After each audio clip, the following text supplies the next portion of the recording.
To our After Effects PNG animation project. At this point, as you recall, we are doing this animation with a starry sky behind my landscape and a little bird flying in the front. So we've got some good motion to these subjects because we used keyframes on position and scale by turning on the little watches over here. We created these keyframes which help with the animation. So today we're going to play with some style. So over here in this panel of effects and presets, if you don't see that, make sure that you're in the workspace default. Effects and presets, I'm going to play with Stylize. And down here, there's a lot of cool different things, but I'm going to start with this one called brush strokes, and I want it to apply to this landscape that I have. So I'm going to grab brush strokes by clicking on it and dragging it over to that layer, and you can see that a change has already been applied. Over here are all the effect controls for the brush, including size, length, density, stroke randomness, paint on the original image. So I am going to actually keyframe some of these so it makes it look like the brush strokes are animating as well. So I again go to the front end of my vaporwave layer and I dropped that menu down just so I could see the keyframings under effects. And you can see the brush strokes effect is also added here in addition to up here. So I'm going to start where it is, I guess. Let's see, brush size. I actually want to increase this all the way up. I want the image to look pretty distorted.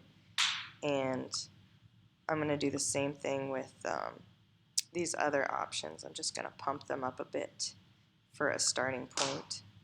Density, randomness, all of them, just to keep things pretty extreme. Now I'm going to turn on all of these little watches to toggle on the keyframe animations.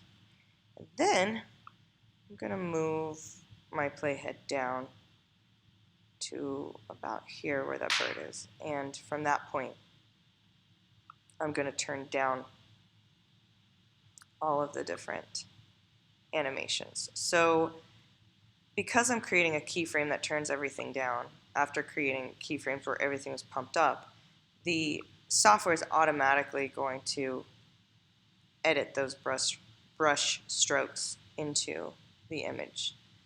It hasn't rendered yet, so it still looks pixelated, but you see it actually has a really cool looking effect.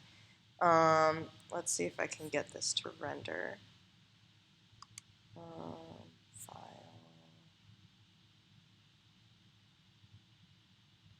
I think if I just press enter, it'll render.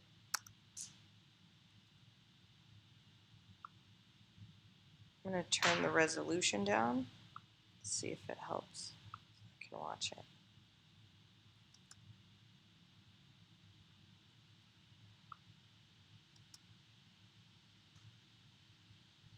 Yeah, so it's jumpy because it's still rendering, but you see it's actually got a really cool look to it. It's like artistic brushstrokes that are slowly coming into clarity over time. So it's moving extra slowly because it's rendering, but again, because I started all of the brushstroke sizes and strokes and densities and such large over here and then decreased them over here, it gives it a gradual sinking effect. So let's see this one more time. And pick a style. There are lots over here to choose from. Add it to one of your layers to see what it can do, and then keyframe them in to give it an effect. That was really fun. Try it out.